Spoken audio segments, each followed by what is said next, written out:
Hello YouTube, how's everybody doing out there today? It is a beautiful Saturday here in South Alabama and I got out of the house today. Actually, I got out of the house yesterday. I've been spending some time in a little town called Fairhope, which is about 15 minutes from where I currently live. And Fairhope, Alabama, it's probably about 20 miles, 30 miles from Mobile, and it is a kind of funky, eclectic little town.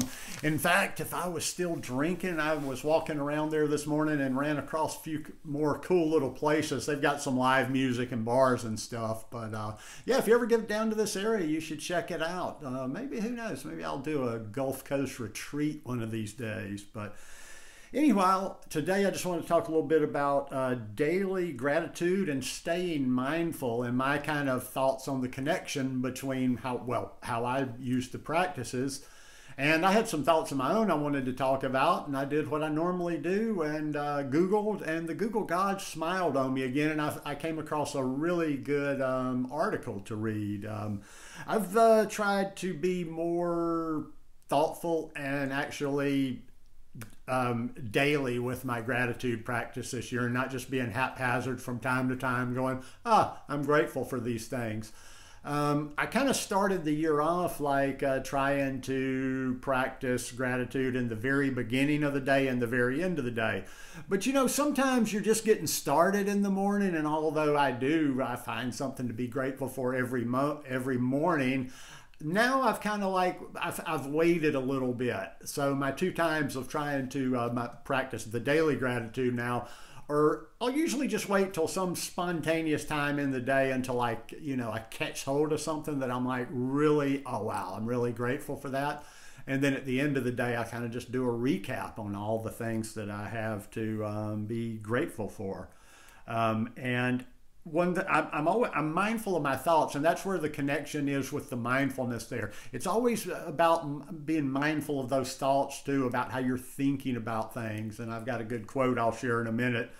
And also too, like I say, a lot of it is just being mindful about my thoughts, because even when it's just little things and it's not even really complaining, but it's just my mind going, oh, well, I'm disappointed this didn't happen, or, oh, I wanted this, or something that's a lack. I try to never focus on lack and always focus on abundance. So like, for instance, if this didn't happen, well, this happened instead. So anyhow, I came across this little article from, I think it's mindful.org.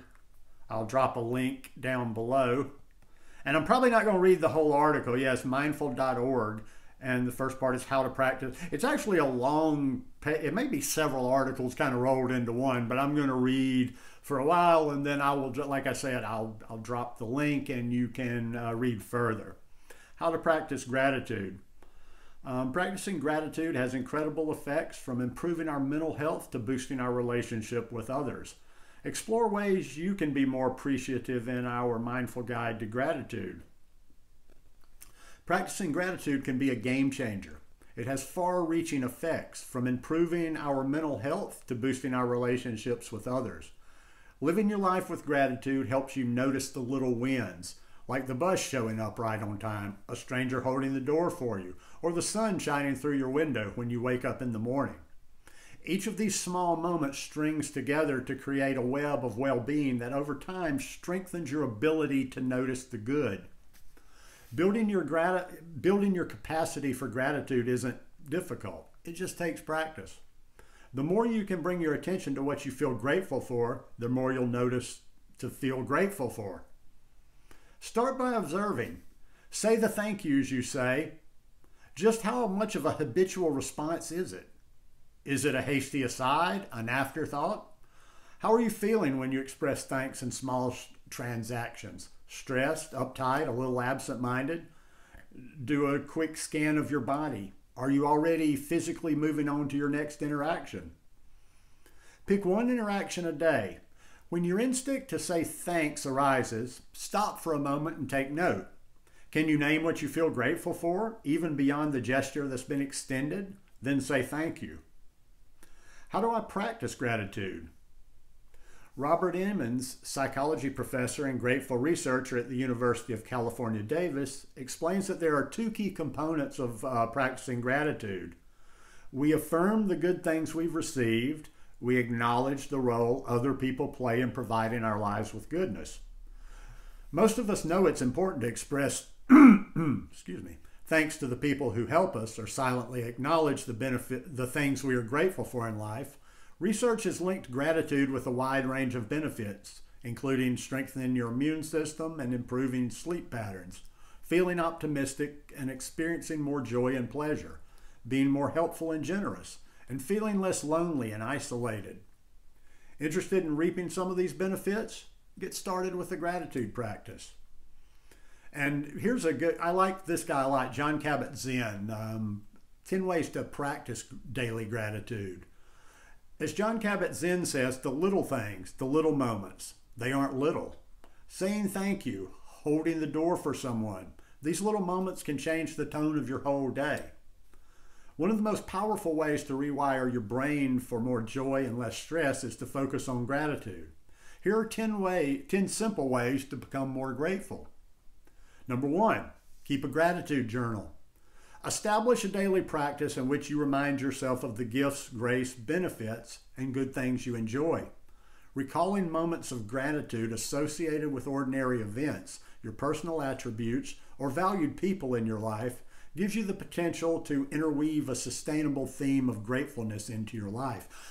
That's something I'm working on for me, and if you've got any ideas like what could be included in a gratitude journal, I'm working on designing one of my own for myself, but I'll also put it up on Amazon, and if anybody else is interested, they can get it too. But I'm just trying to think of different things ways to structure it, like things that you could share each day, different practices. So keep that in mind. Number 2, remember the bad.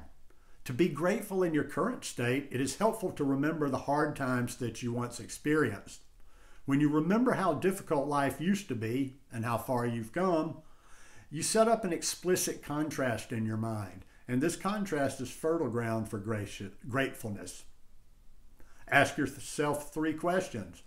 Meditate on your relationships with parents, friends, siblings, work associates, children, and partners using these 3 questions. What have I received from so-and-so? What have I given to so-and-so? What troubles and difficulty have I caused? Number 4, share your gratitude with others.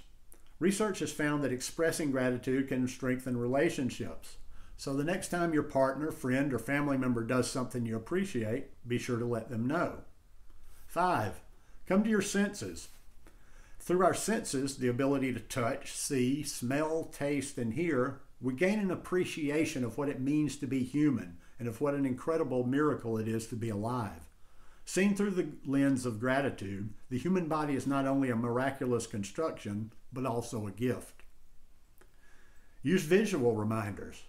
Because the 2 primary obstacles to gratefulness are forgetfulness and a lack of mindful awareness, visual reminders can serve as cues to trigger thoughts of gratitude.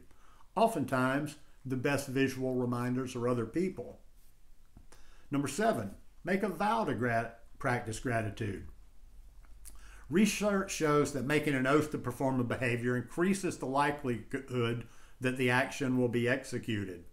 Therefore, write your own gratitude vow, which could be as simple as, I vow to count my blessings each day, and post it somewhere where you will be reminded of it every day. That could be something to add in that journal too. Number 8, watch your language. Grateful people have a particular linguistic style that uses the language of gifts, givers, blessings, blessed, fortune, fortunate, and abundance. In gratitude, you should not focus on how inherently good you are, but rather inherently on the inherently good things that others have done on your behalf. Number 9, go through the motions. Grateful motions include smiling, saying thank you, and writing letters of gratitude. By going through grateful motions, you'll trigger the emotion of gratitude more often. And number 10, think outside the box. If you want to make the most out of opportunities to flex your gratitude muscles, you must look creatively for new situations and circumstances in which to feel grateful. Please share the creative ways you found to help you practice gratitude. And then it gets down to daily gratitude journaling, which I'm talking about. The practice of writing in a journal, a diary, or just scribbling notes to ourselves on pieces of paper has both a rich history and present-day appeal. The famous 20th century novelist and diarist Anais Nin believed writing serves to heighten our own awareness of life, to taste life twice, in the moment and in retrospection. She was on to something. Writing has a remarkable way of shifting our awareness. Keeping a journal can be an accessible way to experience that shift. As a hobby, journaling is inexpensive, portable, and can brighten our quality of awareness, making sense of our thoughts, feelings, perspectives, our own developing storyline as it happens. It gives us a chance to slow down, breathe, turn to a fresh page, and get real about what we're thinking and feeling. Also referred to, particularly in therapeutic settings, as expressive writing.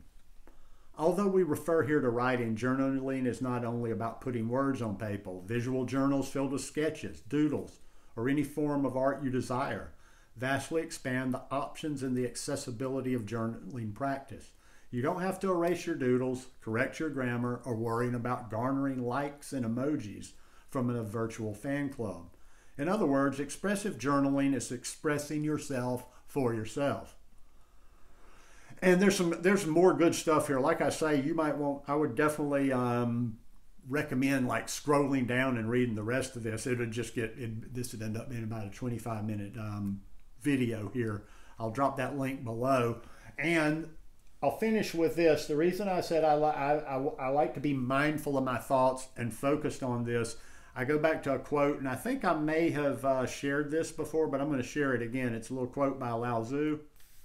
Sorry about that. That's just a case of I have mad notes. I have insane amount of notes on both my iPad and on my phone, and sometimes they've gotten so long it's hard to find things in there. But anyhow, the quote goes, "Watch your thoughts, they become your words. Watch your words, they become your actions. Watch your actions, they become your habits. Watch your habits, they become your character. Watch your character, it becomes your destiny."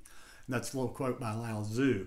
And watch your thoughts. I've only really, like in the last year or so, come to really understand how important and powerful our thoughts are.